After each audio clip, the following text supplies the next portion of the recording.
শিক্ষক হলো সমাজের মেরুদণ্ড। শিক্ষক এমন এক জাতি যারা অন্যের ছেলেমেয়েরা শিক্ষিত হয়ে মানুষ হলে খুশি হয়।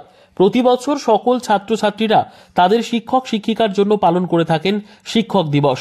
প্রতি বছর 5ই সেপ্টেম্বর পালিত হয় এই বিশেষ দিনটি। এই দিনের সঙ্গে ডক্টর সর্বপল্লী রাধাকৃষ্ণনের বিশেষ যোগ রয়েছে, কারণ তার জন্মদিন উপলক্ষেই এই দিনটি পালিত হয় শিক্ষক দিবস। সারা বছর সকল পড়ুয়ারা এই দিনটির জন্য অপেক্ষা করে থাকেন।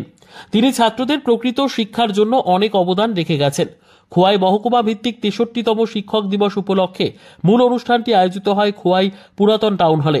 সেখানে প্রথমেই প্রদীপ প্রজ্বলনের মাধ্যমে এবং এর ঠিক পরে ডক্টর সর্বপল্লী রাধাকৃষ্ণনের প্রতিকৃতিতে ফুল দিয়ে শ্রদ্ধাঞ্জলি নিবেদন করে অনুষ্ঠানের সূচনা হয়। এদিন একে একে উপস্থিত থেকে শুরু করে প্রবীণ শিক্ষক শিক্ষিকারা শ্রদ্ধা নিবেদন করেন। এদিন অনুষ্ঠানে উদ্বোধক হিসেবে উপস্থিত ছিলেন বিশিষ্ট সমাজসেবী সুব্রত মজুমদার, খোয়াই পৌর পরিষদের চেয়ারপারসন দেবাশিস নাথ শর্মা, খোয়াই বিদ্যালয় পরিদর্শক প্রবীণ কুমার দেববর্মা, তুলাশিখর বিদ্যালয় পরিদর্শক বিজয় দেববর্মা, পদ্মবিল বিদ্যালয় পরিদর্শক শচীন্দ্র দেববর্মা। এছাড়া উপস্থিত ছিলেন অবসরপ্রাপ্ত শিক্ষিকা আলো চক্রবর্তী সহ অন্যান্যরা। এদিন বিশিষ্ট শিক্ষক শিক্ষিকাদের সংবর্ধনা জানানো হয়। গোটা অনুষ্ঠানে শহরের শিক্ষক শিক্ষিকাদের পাল্লা দিয়ে জনজাতি শিক্ষক শিক্ষিকাদের উপস্থিতি ছিল লক্ষণীয়।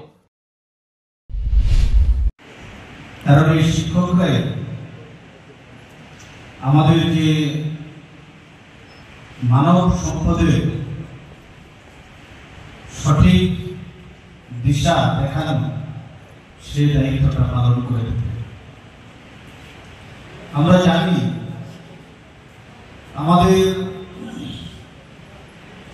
ডক্টর সর্বপল্লী রাধাকৃষ্ণনের জন্মদিনকে আজকে সারা বিশ্বব্যাপী শিক্ষক দিবস হিসেবে পালন করা হয়।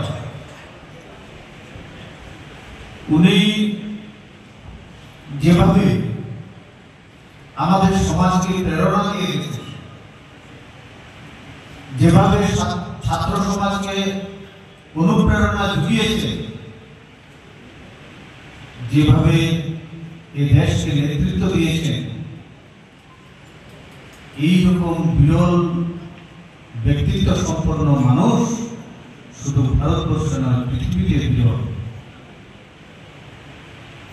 ওনার জন্মদিনকে আমরা প্রতি বছর শিক্ষক দিবস হিসাবে পালন করি, কিন্তু আমি মনে করি এই শিক্ষকদের গুরুত্ব, এই শিক্ষক দিবসের গুরুত্ব আমাদের সমাজের প্রতিটা রন্ধ্রে রন্ধ্রে নিহিত রয়েছে। আমরা আমাদের পরিবারের সন্তান সন্ততিদের শুরুতেই মা বাবার পরে আমরা পাঠাই বিদ্যালয়ে, তাকে মানুষ হিসাবে তৈরি করার জন্য, মানুষ হিসাবে সে যেন বড় হতে পারে। মা বাবার পরেই সেই শিক্ষকরা তাদেরকে গড়ে তোলার কারিগর হিসাবে দায়িত্ব পালন করে। খোয়াই থেকে শুভঙ্করদের প্রতিবেদন, দুরন্ত টিভি।